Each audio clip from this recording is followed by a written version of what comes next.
take their first breath. By letting this practice continue, we are complicit in denying girls the same opportunities as boys.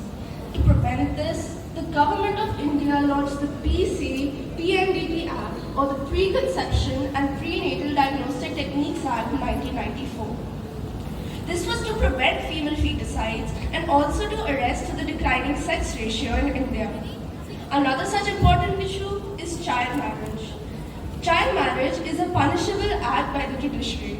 The Child Marriage Act of 2006 states that whoever performs, conducts, directs, or even abets any child marriage shall be liable to a fine of up to 1 lakh rupees and shall also face rigorous imprisonment which could extend up to 2 years. It is our collective responsibility to put a full stop to this. So we, the members of CCPCR, shall present a small play to spread awareness about these sadly overlooked issues. इस नाटक की मुख्य किरदार एक 17 साल की लड़की है जो अपना जीवन सामाजिक दबाव में व्यतीत करती है। उस लड़की द्वारा नियमों पर उठाए प्रश्न अंत में समाज को सोचने पर मजबूर कर देते हैं। समाज की प्रथाओं में परिवर्तन लाना नहीं आसान, कानून तोड़े जा सकते हैं, रिवाज तोड़ना नहीं आसान, मगर बदलते दौर के साथ बदलनी सोच है जरूरी, वरना विकास के पथ से भटक जाएंगे। उन्नति से बढ़ेगी दूरी, उन्नति से बढ़ेगी दूरी।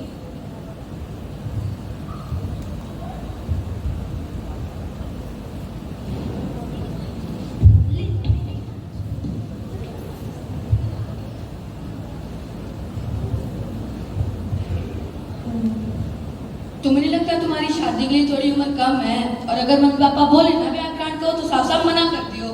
भाई तू ना फालतू में चिंता कर रहा है। अगर इस चीज में कुछ गलत होता तो माँ बाप मेरे को ये करने को कभी ना बोलते। हम रहने दे। मैंने तो लड़का ठीक ही लागे है, दिखता भी अच्छा है और अच्छी खासी कमाई भी है। हाँ कहे तो सही रही है, ऐसे ऐसे छोरे ना मिले रोज रोज। पापा के बोल रहे उसकी उम्र तोड़ना भी व्याकरण की है तो सरकार भी न माने। ना घड़ा भर लिया तू, अपने बाप को क्या जबान लड़ावा है। पापा के बोल रहे उसकी पढ़ाई लिखाई की उम्र है, परिवार का संभाल लेगी अभी। जिस उम्र में छोरे परिवार संभालना ना सीखे ना, फिर वही परिवार पे बोझ पड़ जावे।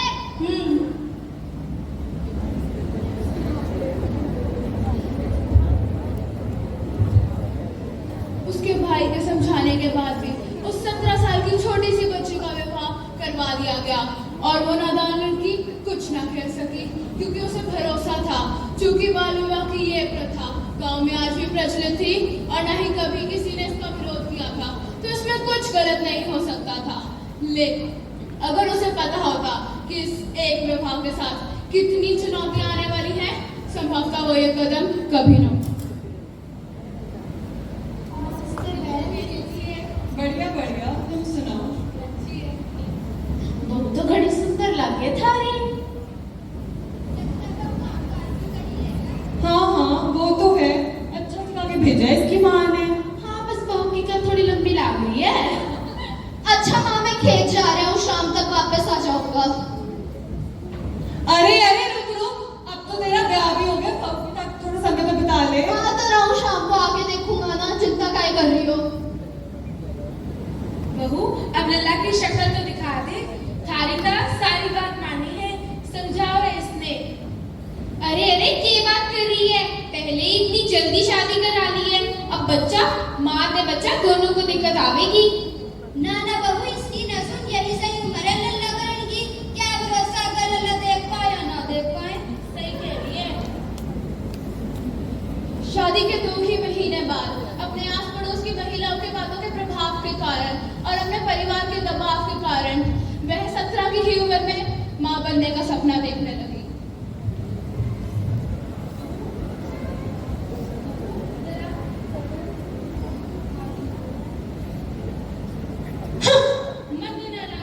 लल्ला होवेगा। अरे सही कह रही है बहन, इसके चेहरे पे तो नूर ही ना है। खुश खुशी ना लग रही, लल्ला के सपने छोड़ दे तो कोई ना लक्ष्मी आ जाएगी। जो भी कहो लल्ला होना तो जरूर होवे, छोरिया तो बाद में बोझ ही पड़ जावे परिवार पे। सही कह रही है। हुए तेरी ऐसी भाग गई। हम तो रात तेरे घर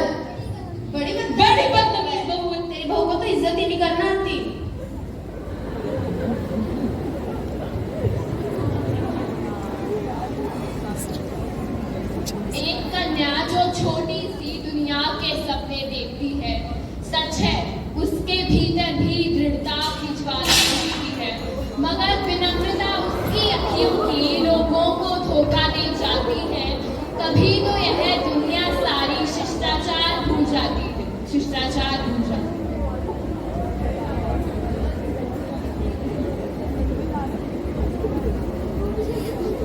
मेकअप ना कम लगाया कर, चैन लगती है। 7 बजे के बाद बाहर नहीं जाना। तन्ने की जरूरत है नौकरी करने की, थारा पति कर तो रहा है। छोरा ने दिला गया थारे से, छोरी भगा दी। कहाँ, कब, कैसे, क्यों?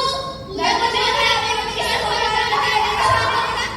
बस करो, नहीं सुनना मुझे, बस करो, सबसे ज्यादा मेरे भाई ने, सबसे ज्यादा, नहीं करानी चाहिए तेरी शादी, नहीं मेरी सही में शादी करानी चाहिए,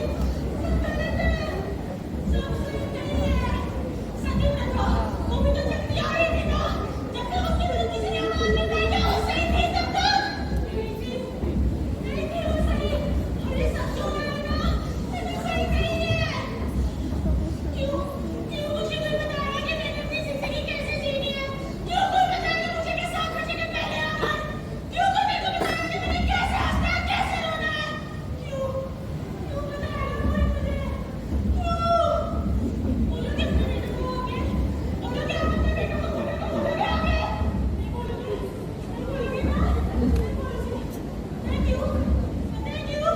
क्योंकि ना पुरुषों के अंदर जी रहे हैं। नहीं बोलोगे अपने लाडले बेटों को नहीं बोलोगे।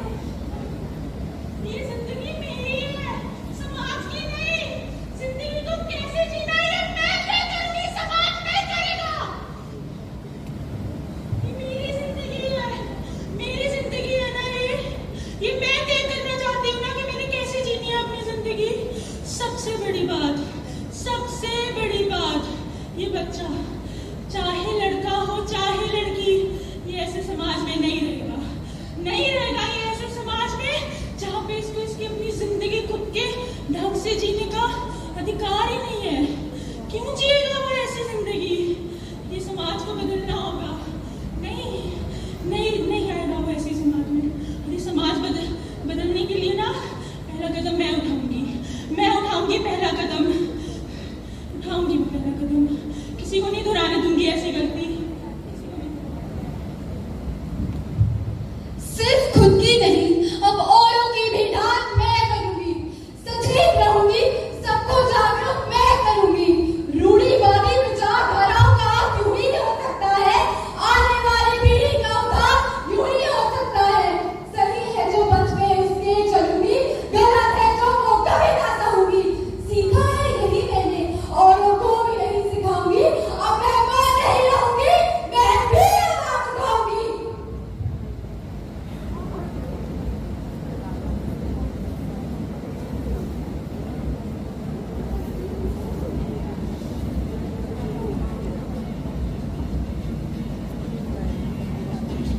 माँ, मेरी माँ, प्यारी माँ, मम्मा, ओ माँ, मेरी माँ, प्यारी माँ, मम्मा,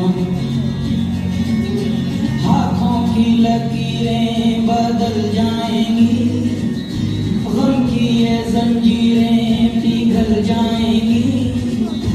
हो खुदा पे भी असर, तू दुआओं का है घर। मेरी माँ, प्यारी माँ, मम्मा, ओ माँ।